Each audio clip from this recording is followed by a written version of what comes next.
मैं उन सभी लोगों से कहता हूँ भाई, यदि आप सच में सनातन धर्म की रक्षा करना चाहते हो तो पहली शुरुआत तो अपने से ही करो। सबसे अधिक खतरा तो आपसे ही है। बहुत से वक्ता है महाराज जो पूरा झूम झूम के हिल हिल के बोलते हैं। बहुत लोग पूरा हाथ, एक ऐसे भी कथा प्रवक्ता थे जो खड़ा होकर कथा करते थे।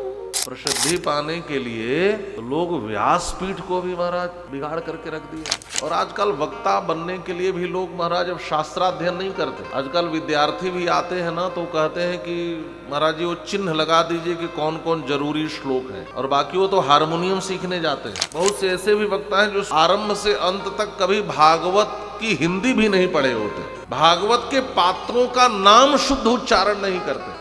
सोशल मीडिया पर पीआर टीम रख करके फॉलोअर्स तो बढ़ाया जा सकता है, लेकिन ज्ञान पाने के लिए किसी टीम की जरूरत नहीं है। किसी आचार्य के चरणों में जाकर के अध्ययन करना पड़ता है। अच्छा, कोई वेद पढ़ ले, व्याकरण पढ़ ले और शिक्षा शास्त्र न पढ़े तो भी उस वक्ता में दोष दिखाई देते हैं। बहुत से लोग बोलते हैं महाराज ना तो खूब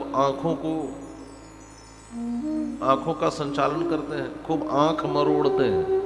बहुत लोग बोलते हैं तो खूब मुंह मरोड़ते हैं, मुख को विकृत करके बोलते हैं। संगीत शास्त्र में भी ये सब पढ़ाया जाता है कि जो गायक बहुत ज्यादा मुंह फाड़े इधर उधर, मुख को विकृत करना भी अच्छा गायक होना नहीं है। हाँ, तालज्ञ के लिए, तबले वाले के लिए भी है। बहुत से तबले वाले हैं हाथ कम हिलता है, पूरा शरीर हिलता है। तो ये सभी पढ़ाया जाता है ना, कि शरीर न हिले, हाथ ही हिले। तो ये सभी दोष हैं जो संगीत की सच्ची साधना की है। आप देखना तो महाराज अब किसी फेमस तबला वादक ने सिर हिला दिया, बाह ताज कह के, तो सब हिलाने लगे, है ना। लेकिन सही बात तो यह है कि शरीर न हिले, अंगुलियां हिलनी चाहिए। जो अच्छे संगीत साधक हैं, जो गायक हैं, इनका मुख विकृत नहीं होना चाहिए। नहीं, बहुत लोग आप देखें शास्त्रीय संगीत के जो विशेष गायक होते हैं ना, तो आप देखना वो कितना मुंह इधर उधर संचालित करते हैं। तो वहाँ ही नहीं, और भी वक्ताओं के लिए है। बहुत से वक्ता है महाराज जो पूरा झूम झूम के हिल हिल के बोलते हैं। बहुत लोग पूरा हाथ, हाँ, बहुत कुछ करते हैं। एक ऐसे भी कथा प्रवक्ता थे जो खड़ा होकर कथा करते थे।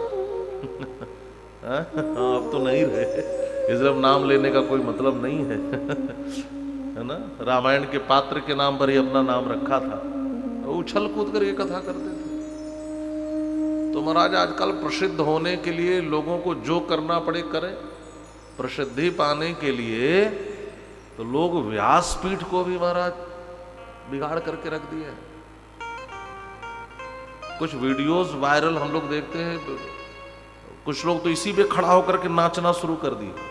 बताइए, व्यासपीठ की गरिमा को भी बहुत से लोगों ने नष्ट कर दिया।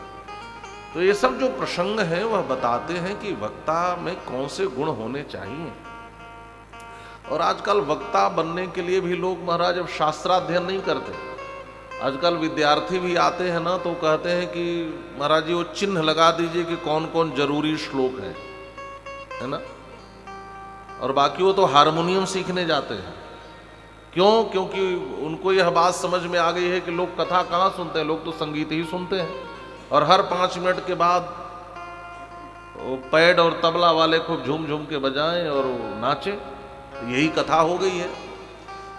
और इसी का दुष्परिणाम यह है कि अच्छे प्रवक्ता जिनको ठीक से शास्त्राध्ययन करना चाहिए, वो भी केवल अपनी सारी ऊर्जा संगीत सीखने में, गाने बजाने में लगा दे रहे हैं। और वृंदावन में तो कई ऐसे स्थल हैं महाराज, 6 महीने में वक्ता का कोर्स करिए, साल भर में करिए, ज्यादा पैसा दीजिए तो 3 महीने में कर लीजिए। ये भी एक कोर्स है। और वो कोर्स करके 3 महीने के वक्ता बन गए, उनकी वो भी कथा कर रहे हैं। कथाएं तो बहुत हो रही हैं, लेकिन शास्त्रीय कथा और प्रामाणिक कथा का बड़ा अभाव होता जा रहा है। आज तो सबसे बड़ा संकट यह है कि प्रामाणिक कथा प्रवक्ता कौन है। बोलने के लोग तो पता नहीं क्या क्या बोल दे रहे हैं महाराज, कुछ भी बोल दे रहे हैं।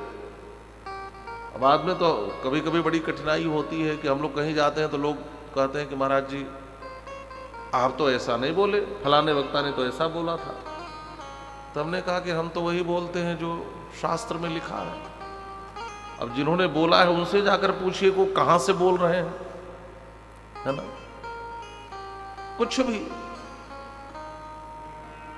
हमारे अयोध्या के एक आचार्य जी थे तो कहा करते थे कि जब मैं झांसी में कथा सुनाने गया तो एक मैया आई और 100 रुपए चढ़ाकर उन्होंने कहा कि और वक्ता आते हैं तो 500 चढ़ाती हूं, आपको केवल 100 दूंगी। तो उन्होंने कहा क्यों मैया, मेरे साथ यह अन्याय क्यों, हंसकर पूछा।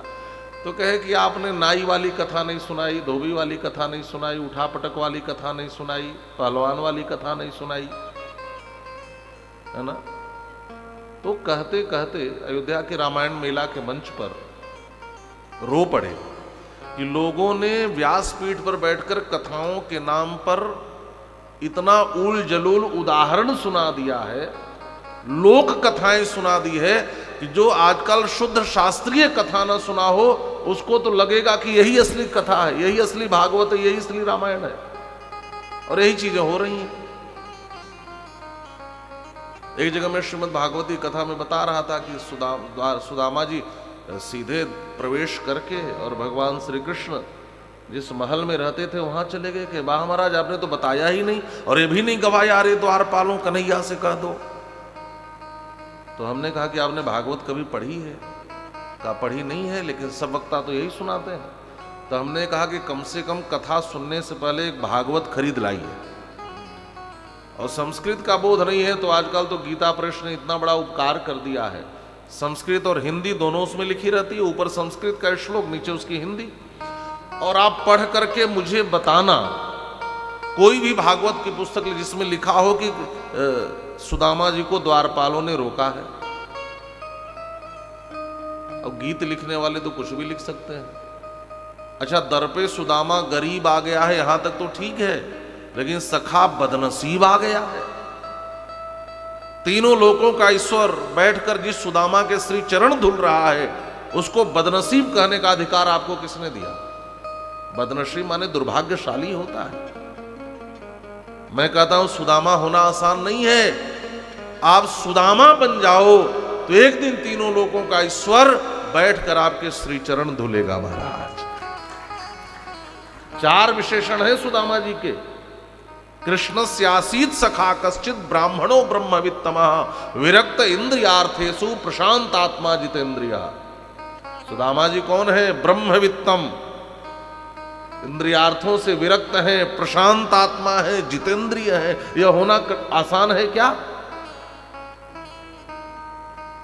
लेकिन हम तो आंसू बहाते हैं। सुदामा जी दरिद्र थे,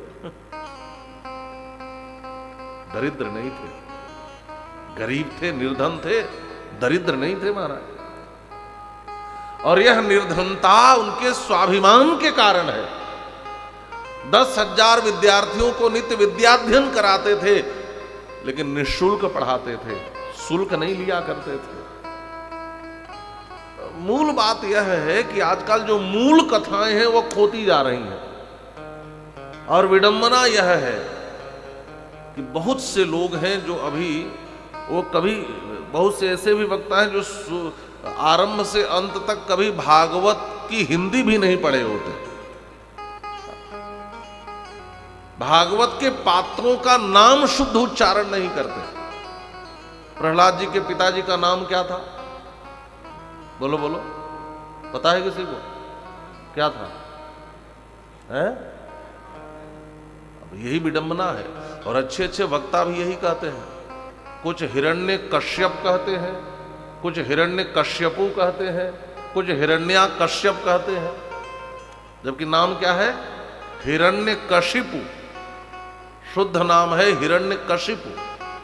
लेकिन जब वक्ताओं के द्वारा भी ऐसे सुनना पड़ता है तो बड़ी पीड़ा होती है। आप देखो, कम से कम शुद्ध उच्चारण तक भी ये नहीं कर पा रहे हैं और घोषणा करते हैं हम सनातन को जगाने आए। अरे पहले खुद तो जग जाओ पहले खुद तो जगो। सनातन धर्म तो आपसे ज्यादा खतरे में है। आपने तो खुद बीड़ा उठा लिया इसको नष्ट करने का। है ना। आप खुद विकृत रूप में इसको स्वीकार करके और खुद विकृत करके परोस रहे हो, आप सनातन धर्म के रक्षक कैसे हो सकते हो। श्रीमद् भागवत का एक श्लोक शुद्ध उच्चारण न करने वाले जब भागवत की कथा का परिवेशन करेंगे तो भागवत की रक्षा कर रहे हैं कि भागवत को मिटा रहे हैं। अच्छा, बहुत से लोग हैं जो सुन करके याद कर लेते हैं, तो भी तो श्रुत परंपरा से वैसे ही अशुद्ध बोलेंगे, उनके अनुयायी भी बोलेंगे। सोशल मीडिया पर पीआर टीम रख करके फॉलोअर्स तो बढ़ाया जा सकता है, लेकिन ज्ञान पाने के लिए किसी टीम की जरूरत नहीं है, किसी आचार्य के चरणों में जाकर के अध्ययन करना पड़ता है। आहा, कथा तो ऐसी हो, वक्तव्य तो ऐसा हो कि भगवान के मन को भी मोह ले। और भागवत के आरंभ में यह बात कही गई है, कथा कैसी होनी चाहिए का कृष्ण संतोष हेतुकम। आप ऐसी कथा चुनाए जो भगवान के हृदय को भी संतोष दे। अब आप विचार करो कि भगवान कितने संतुष्ट होते होंगे ऐसी कथा को सुन करके। ठाकुर जी कथा सुनते हैं महाराज, दुनिया को रिझाना छोड़ो, जगत को रिझाना छोड़ो, एक बार जगदीश रीझ जाए ना तो आपका भी कल्याण हो जाएगा। हम तो जगत को रिझाने के चक्कर में पड़े हैं। आहा, श्री हनुमान जी महाराज की क्या वाणी है।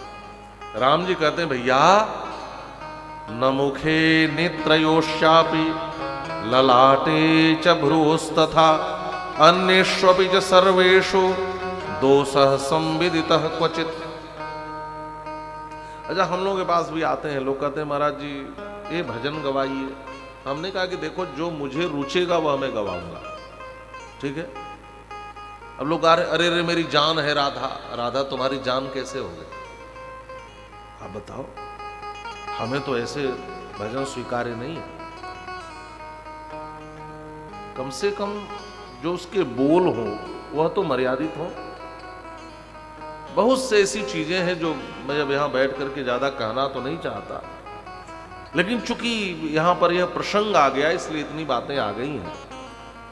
सच में यदि हमें सनातन की रक्षा करनी है तो पहले स्वयं को ही सजग करना पड़ेगा।